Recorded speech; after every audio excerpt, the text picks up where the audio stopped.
Modern university is the cradle of the nation's future. Today, it not only preserves and transmits knowledge and values, it serves more and more as a center of research and innovation. It has been called the chief energizing and creative force in our entire social system.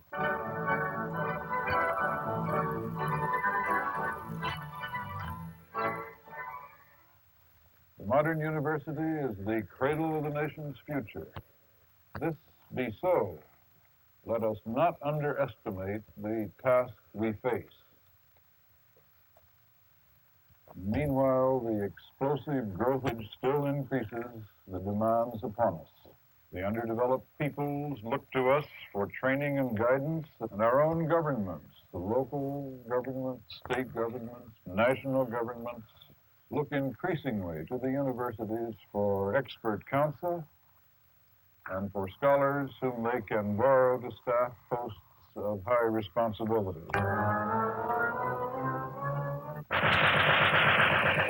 However much Kirk's personality and his style of administration may have exacerbated the situation would have been there no matter who was president of Columbia University. Right. So that, Cordier came out with this thing that he's going to recommend that every month or every week, each dean set aside some time to talk to students who've done appointments, which makes the liberal assumption that what we have here is a failure of communication. But that isn't so, because it's an analysis of an entire system, of the functioning of a corporate entity that is at question. The students understand very, very well what the ruling class of Columbia does, what it is about. The university now has become, to use an old term, a means of production, whereby one guy does a little bit for IDA, another little bit for CIA, where the troops, the NROTC, are trained here. And this university is now a means of production producing the mechanisms of human oppression. It's been bought out by the military. 50% of the research done here at this university depends on defense money. And we can see when we look at the new buildings that are going up, that it's an engineering building, a business school, a law school, a school of international relations. We can tell how much this university is hooked into servicing the corporations and hooked into servicing the war machine. William Burton is a director for Lockheed Aircraft. Maurice Moore is the counsel for General Dynamics, the F-111 company, and a junior partner in his law firm was the Undersecretary of Defense. Kirk himself is a trustee of the Institute for Defense Analysis. He is president of Morningside Heights Incorporated, the organization which is concerned with institutional expansion on Morningside Heights. Also, if you wonder how it was that Columbia acquired the land for the gymnasium, a 400-year lease, renewable every 5 years after the first 100 years, at an incredibly low sum of money, all you have to do is look at who the trustees are. Percy Uris is chairman of the board of the Uris Buildings Corporation, a corporation which has done 17% of all the building in New York City since the war. Benjamin Buttonwieser, one of the trustees, is on the Uris Building Corporation. Courtney C. Brown, who is also on the Uris Building Corporation, is one of the directors of the board of CBS. William S. Paley, a trustee, is chairman of the board of the Columbia Broadcasting System. Arthur Hayes Sulzberger, he's chairman of the board of the New York Times. For 2 successive sessions of the state legislature, Columbia's ruling elite made journeys to Albany, New York, to convince legislators that this was indeed a wonderful thing for the Morningside Heights community, that Columbia should build its gym there. But I don't think a gym 9 stories high with facilities for black people in the basement with a back door is something that black people want. There has never been any dispute as to the position of this community on the placing of a gymnasium by a private institution in a public park. I don't trust anybody in the administrative network of Columbia University because they have lied, they have contradicted themselves. Grayson Kirk wrote us a letter saying, we have stopped the gym. And the next damn day, the Board of Trustees states we have stopped the gym temporarily. This house went up on violence, and this country's going down on violence. As a house go up, our house must come down. Whether you like it or not. On April 23rd, SDS called a demonstration in which we plan to demonstrate inside Low Library to protest Columbia's complicity with the Institute for Defense Analysis, its racism in building the gym in Morningside Park, and its attempted suppression of the left by disciplining 6 students. About 500 people joined us at the Sundial.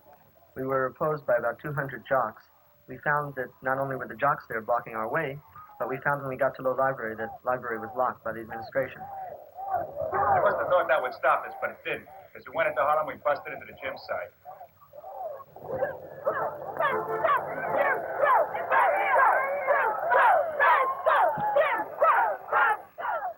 The pigs called in reinforcements.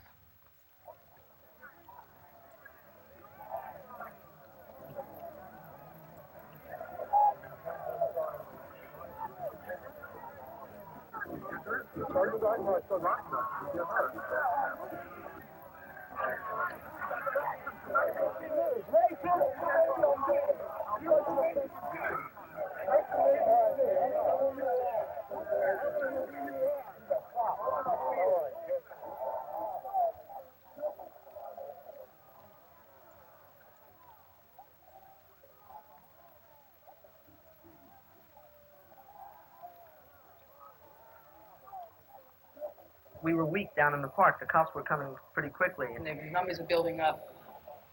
And Mark Wright got up on the dirt mound and asked us to leave because we had 300 people back at the Sundial. We think we'd go back and meet them.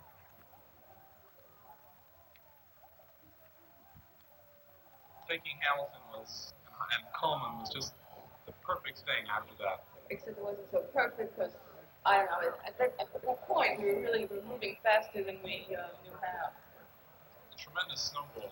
Yeah, I mean, almost despite ourselves. It was something we really wanted to do. On the other hand, it was something that we weren't sure we were ready to do.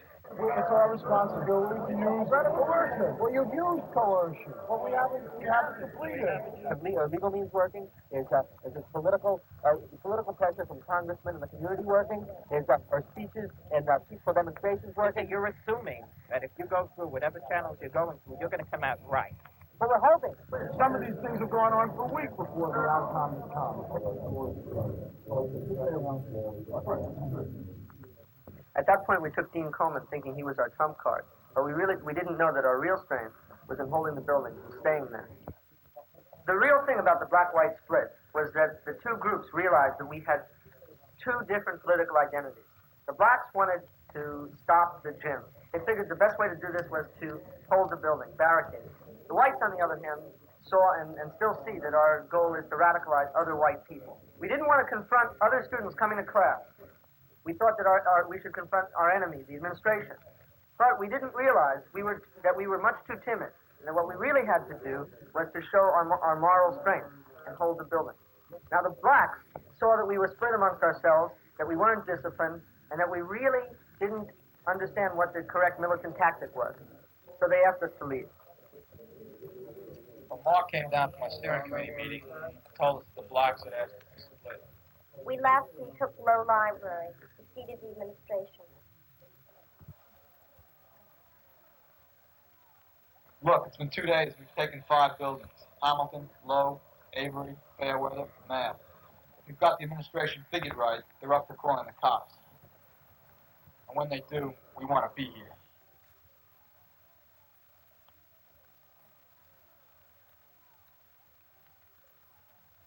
We barricaded up the basement.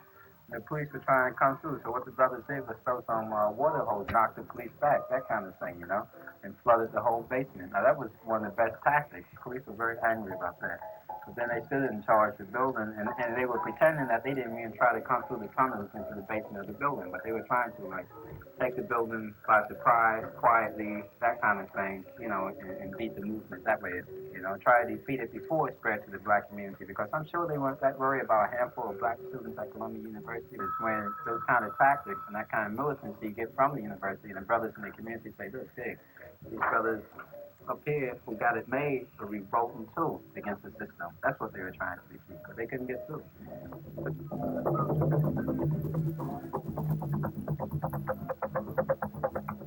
There were mothers there who didn't have any sons in Columbia, who didn't want to see their park there, who didn't want IDA to be running down experiments at the school against their children and against their families. Everything from the far right, such as Carl Ewart, to the liberal right, such as Charles Kenyatta, to the far left, such as Epton and PL, and independent black militants. These black high school kids, man, they snuck wrap around and right under the nose of hundreds of GPF. Well, when we gathered the friend nights and we walking up Amsterdam Avenue to Columbia, we were talking about burning the fucking place down. And, you know, we came up with baseball bats and hockey sticks, and when we got up to Columbia, we broke through the police line.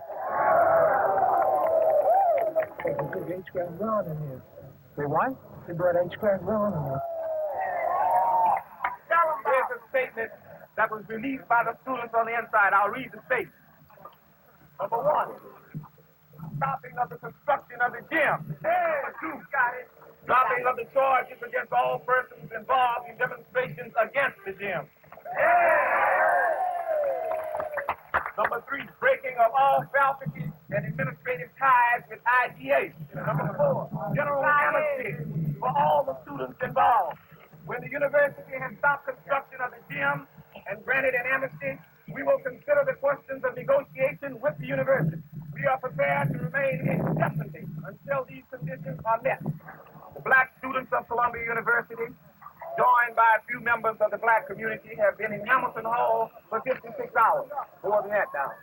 We have established the cafeteria with adequate stores for all contingencies. A physician is in charge of our infirmary. Morale is high.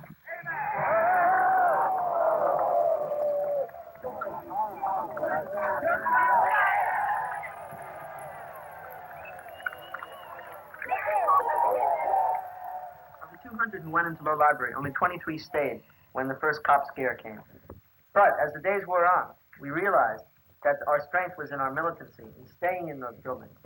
It took the example of the blacks to move us. The first thing we did when we got into Kirk's office was hit his files.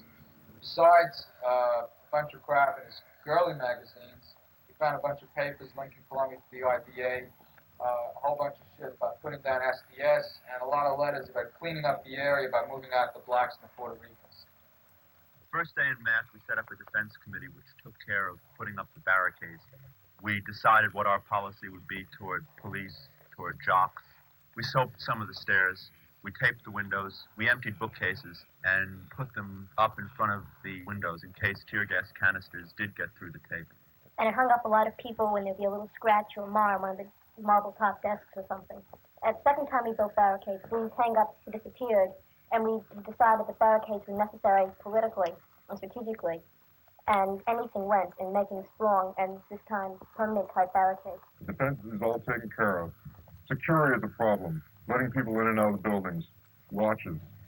We need people to watch the windows every night. We had a walkie-talkie set up, citizens band walkie-talkies.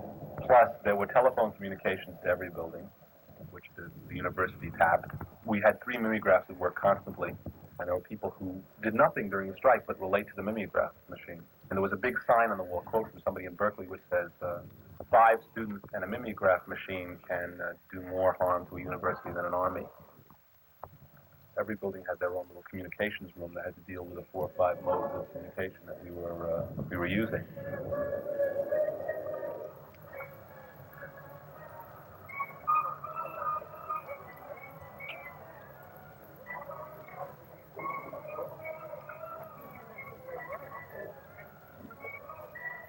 One of the things that would happen was that each new group of people who came in the building, each new day's recruitment to the building, would become political, would understand the life of the commune, would understand what was going on by the meeting. The stable of commune life was the meeting that we'd meet for approximately 8 hours a day. A lot of it was political education, a lot of it was just bullshit, a lot of it was worrying about what we did when the police came.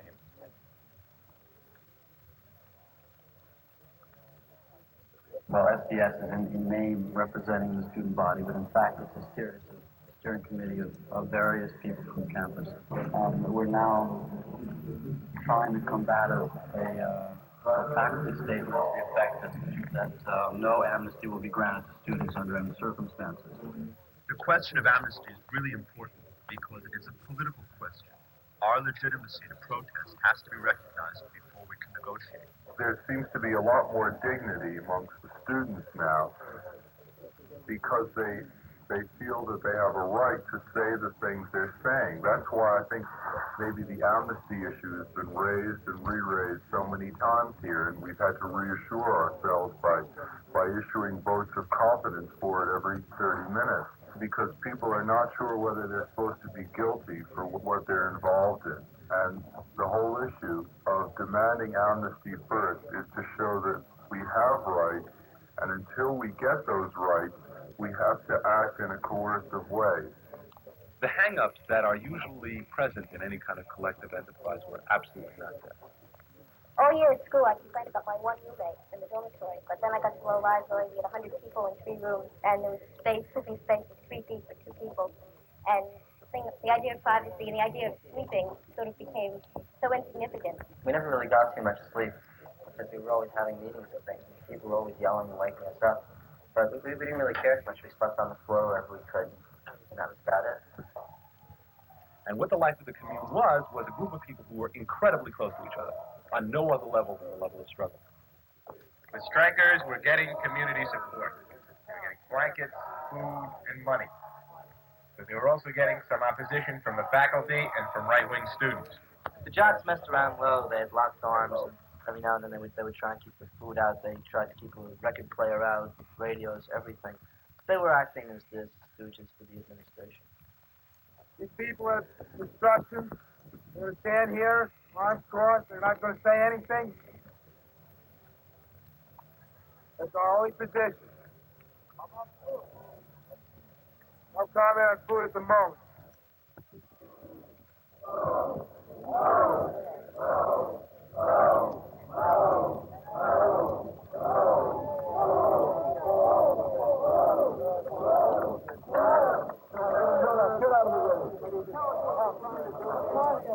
That food is going up. There's nothing else to say.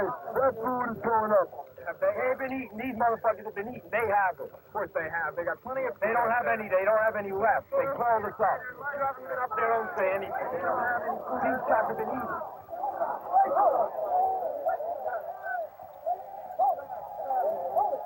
Hey, you're getting blood. That's all they wanted. You're getting it. You don't need to have it. You're gonna mess it up if you get that. They want food in there. That food is going up.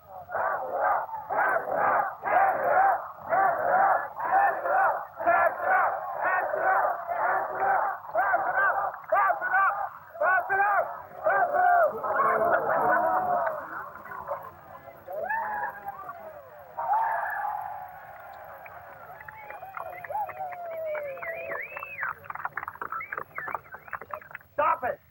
You damn fool! Cut it! Now the position of the professors was one of being the police, that they had to take sides. Either they were for taking food in or not for taking food in. They were on the side of the jocks or on our side. They never understood that. The faculty wanted to mediate between us and the administration because they never understood the nature of our demands or our struggle.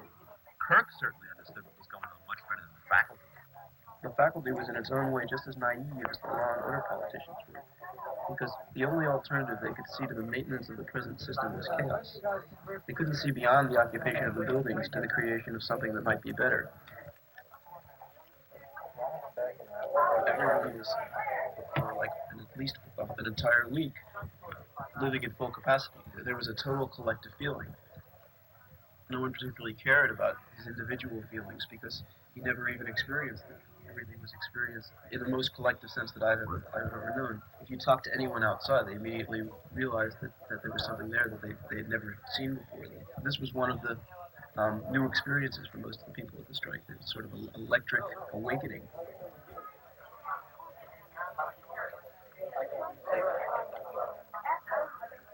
The communal food, the aid that was given to us, we could find, but what was most important is we shared everything. We shared our oranges, our cokes, our sandwiches, and surprising to all of us was this urge that we didn't want to eat the thing all by ourselves. If somebody beside us was hungry, didn't have a sandwich, we'd share a sandwich.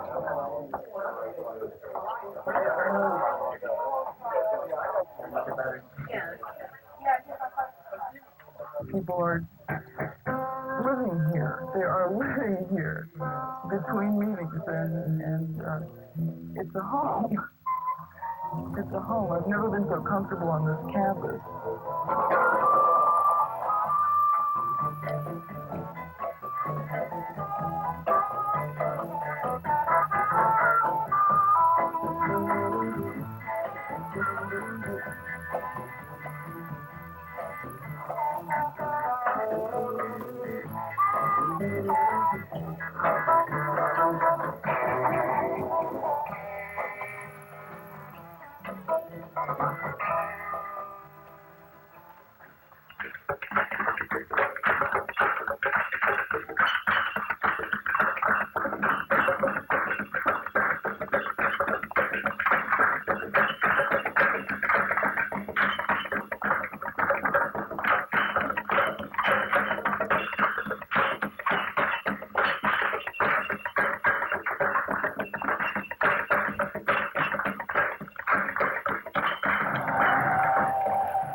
As the spirit in fair weather was so high tonight, we decided that it would be entirely appropriate to be married.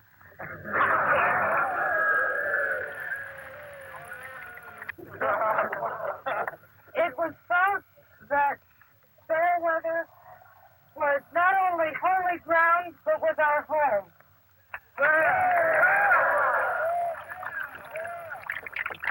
And we therefore chose to be married at home with our family.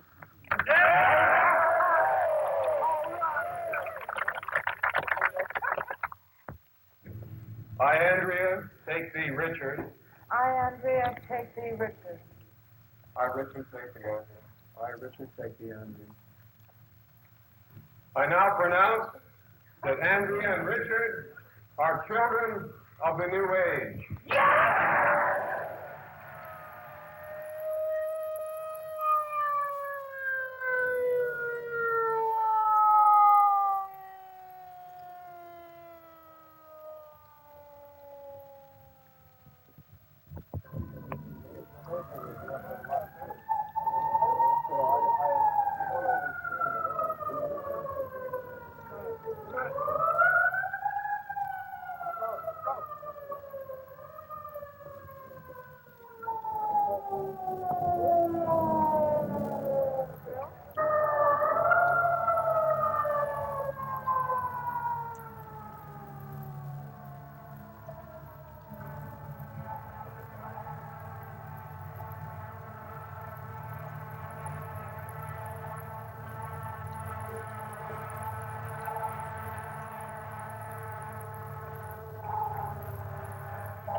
Immediately of trespass to the New York City Police Department in connection with your activities.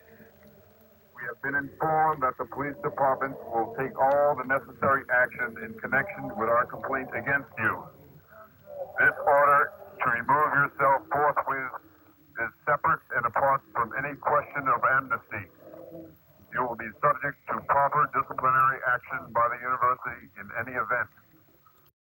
Those who leave the building pursuant to this order will have less to answer for than those who do not. Where's the SS? I don't see them anymore. No, they shut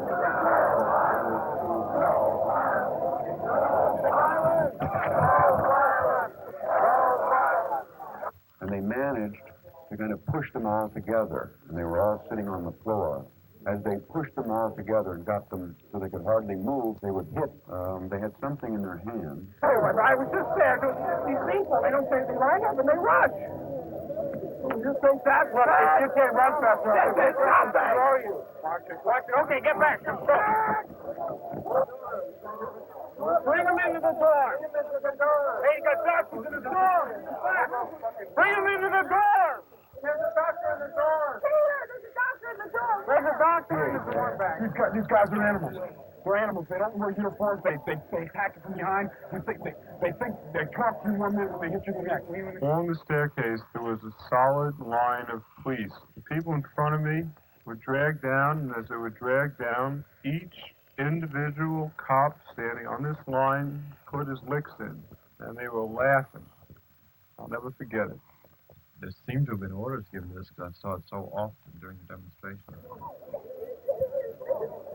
Well, I dropped my glasses when I was running. I asked a cop officer, could I please go back? And he whacked me in the fucking face. Wait, not so fast. I was hit with a club on the head. I was punched in the nose. I found a student who was dazed, bleeding profusely from the forehead. The police refused to let me pass. I said, this man is wounded, he needs help. They said, get out. Police had formed 2 lines which you had to run through, being pummeled all the time. He was very fortunate in that he wasn't kicked in the groin as most of the demonstrators were. Instead, he just had his legs kicked and his back punched.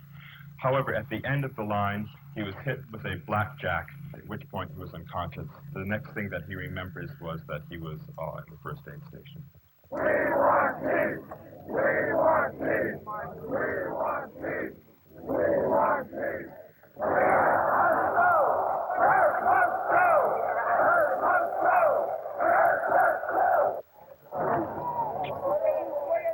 We have nothing against the cops.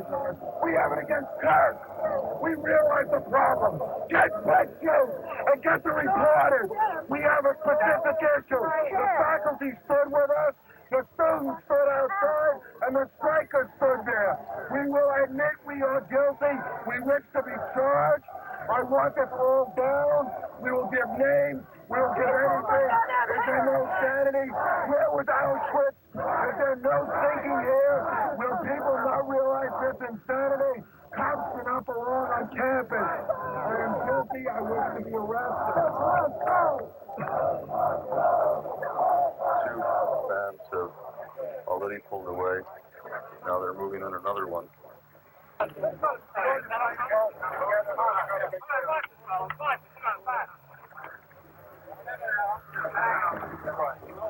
going to read this anymore.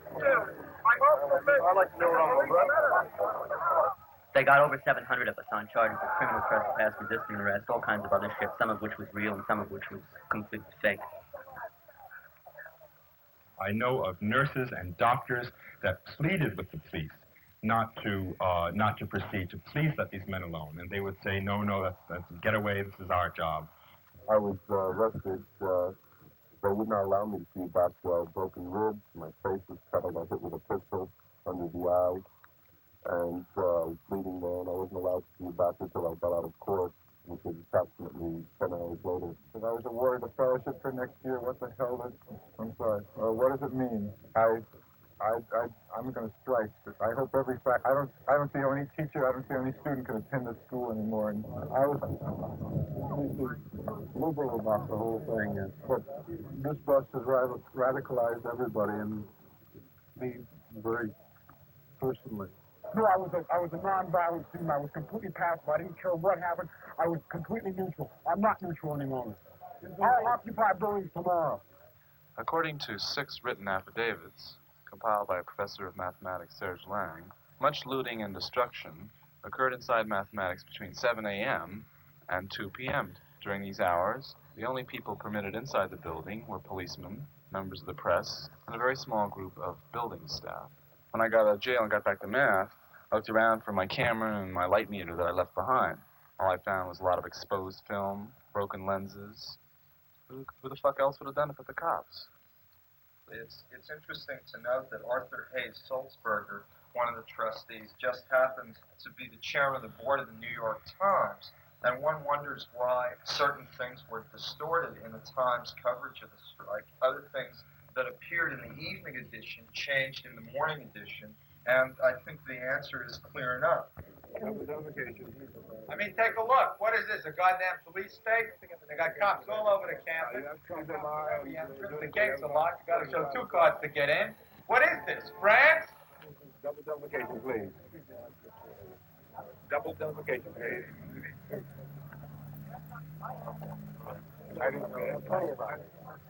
Double identification, please. Okay.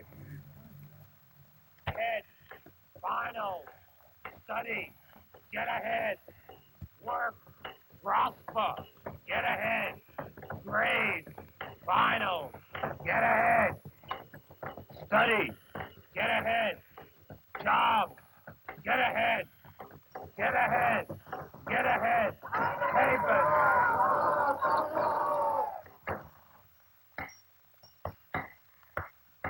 Police! Forward! Forward!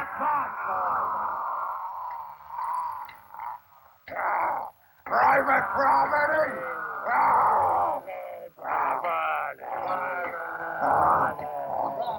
Private property! Moving like a tree. No cops on campus! We shall not be.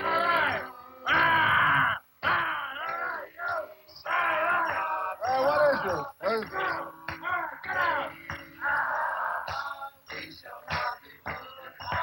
Strike! Strike! Strike! Strike!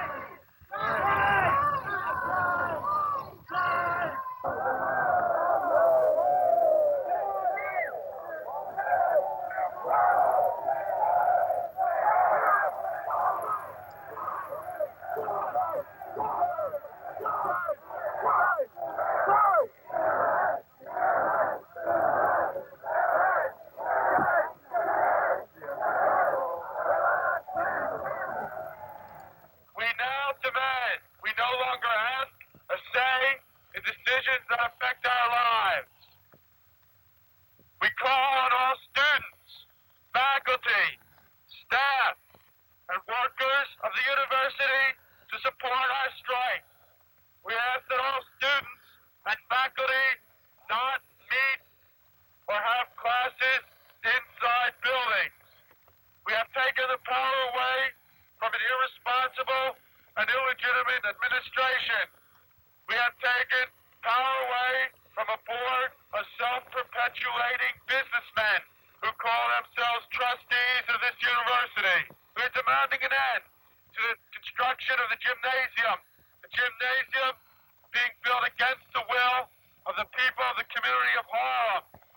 A decision that was made unilaterally by powers of the university without consultation of people whose lives it affects. We are no longer asking, but demanding an end to all affiliation and ties with the Institute for Defense Analysis, a Defense Department venture that collaborates the university into studies of kill and overkill that has resulted in the slaughter and maiming of thousands of Vietnamese and Americans. We are no longer asking, we are demanding that students and faculty have a say in the policies of the university. We find our lives being governed by men who do not understand the problems of the day. It has become increasingly clear that they don't even understand the elements and the ingredients of the creative discord that begins to show up in the West today. What they are able to do, if given their reign, is to create a world order which in every one of its aspects depends absolutely on the power of the police to maintain it. They have no other power. When you have understood the uniform and the badge and the coercive violence of the billy club, napalm, and atomic bombs, then you have understood absolutely the sole legacy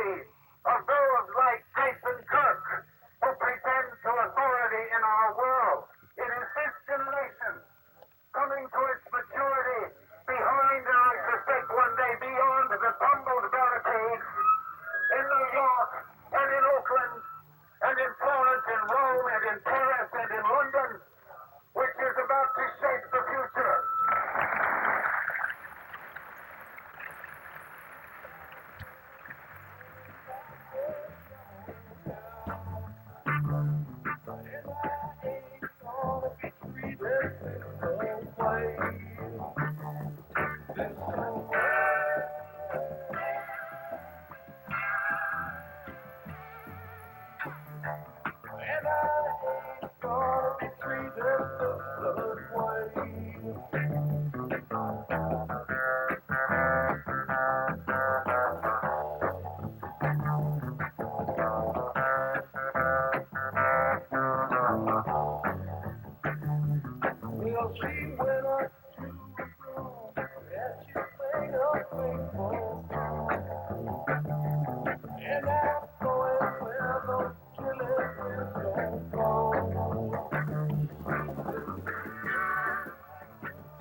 Students were saying three major things. First, they were saying that they refused to be produced any longer, to be sent out into society as some kind of a managerial class. Second, they were saying to the faculty that they could no longer accept the paternalistic role of teachers traditionally play in the university. Learning takes place in dialogue and between equal men.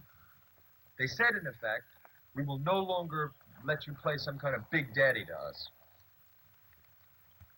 Third, they were saying that the demands and actions had to be taken seriously, could not be dismissed with some kind of bullshit platitudes about youth and idealism, because they were involved in political action on the highest level of human seriousness.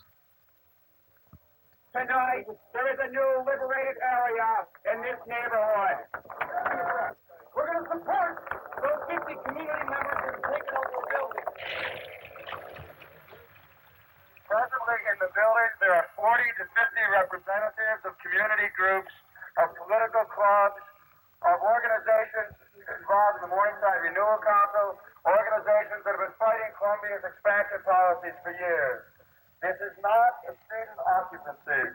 Students right now are the vanguard, but it's the masses of the people in the area in New York around Columbia that's finally going to stop Columbia. Well, sometimes there seems to be a kind of contradiction between support action and fighting your own particular kind of oppression, which is what we're always talking about. But in fact, what we came to see during the strike was that when you want to oppose an institution of that sort, you've got to all fight. fronts. You've got to fight on all fronts. Columbia has closed our streets, gobbled up our parkland, seized over 100 of our buildings, and forced the removal of over 8,000 people from their homes.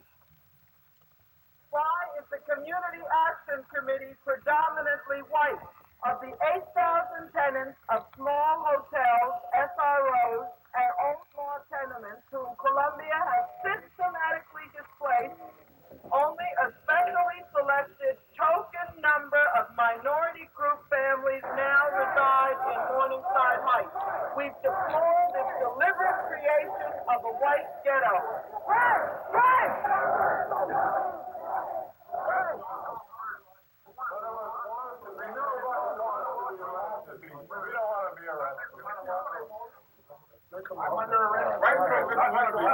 I am. Okay, pick your own wagon. Pick your own wagon. Wish to be arrested, you may wait. You're free to leave. I don't want to be arrested. Well, want to be arrested. Either go to the wagon or walk to Riverside Drive if you don't want to be arrested. Riverside Drive with a wagon. I'm from if you want to be arrested. Riverside Drive with a wagon. You want to have a decent life.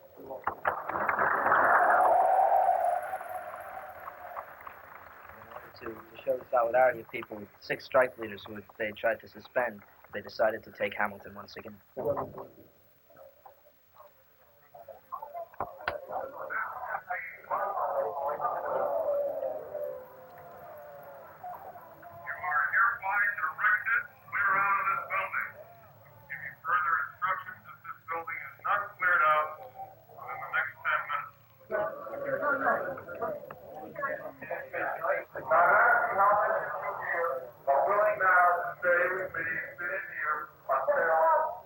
After 3 votes, the majority decided to stay.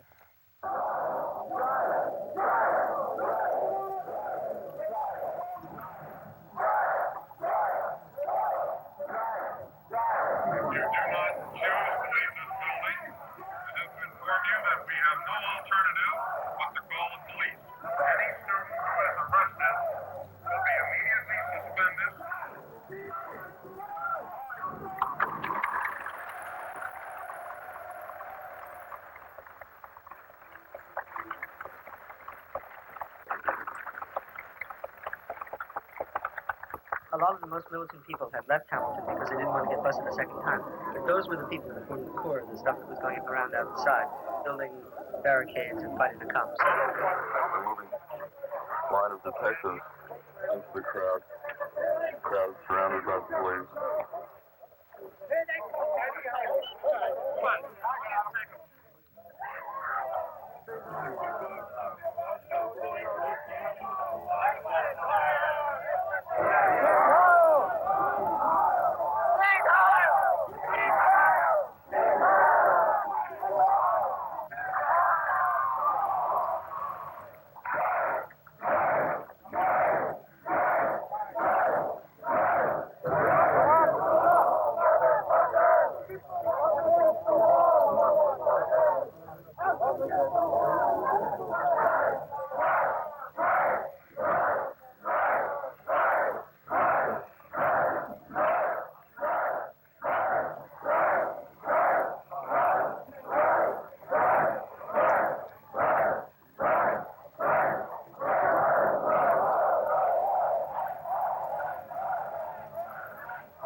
People realized that by this time that it wasn't just enough to build up barricades because the cops could break them down. So they engaged in combat with them. They threw lamps at them. They charged them with bricks. They built up barricades.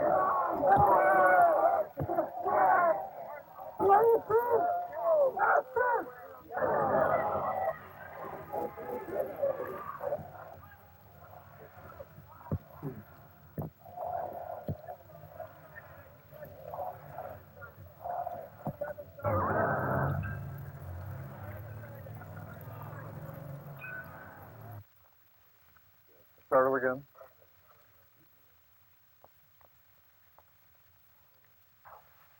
Take 1. All right. Wait, I will Give it to me again. With the reparations. Modern university is the cradle of the nation's future.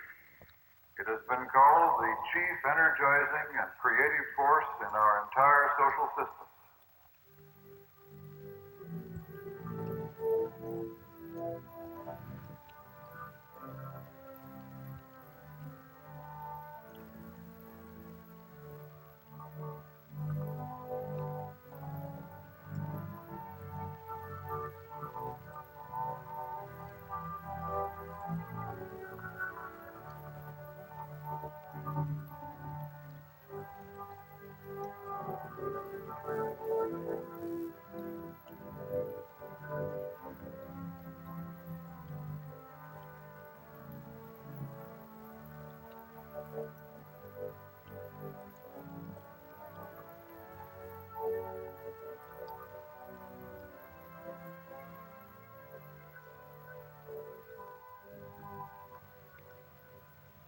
Here we are at Columbia University, Morningside Heights, Amsterdam Avenue and 116th Street. For the first time in the history of Columbia University, there will be two graduations in Morningside Heights. The one we're looking at now is the official ceremony, acknowledged by the trustees and attended by the faculty and administration. At a given signal from the students, almost the entire graduating class is expected to leave this ceremony and protest over its legitimacy, and to hold their own graduation as a repudiation of the trustees. They expect to be joined by a few members of the faculty.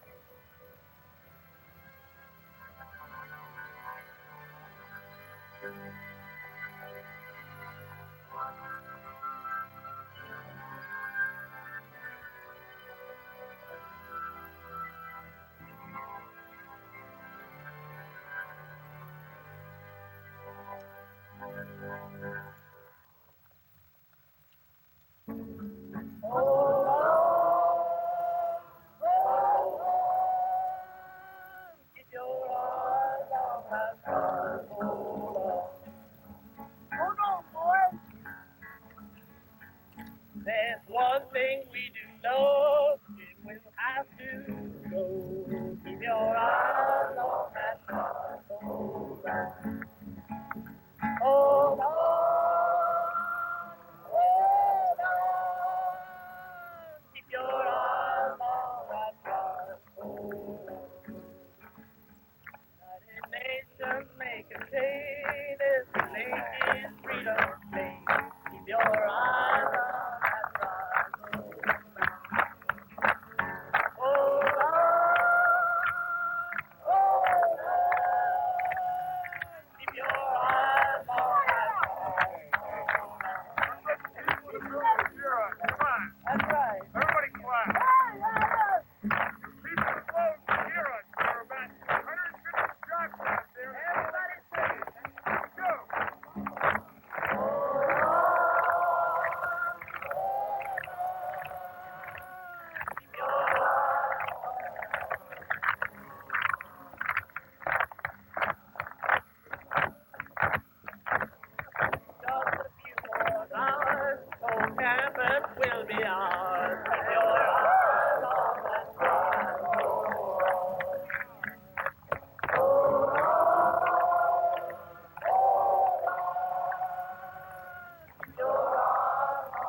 on.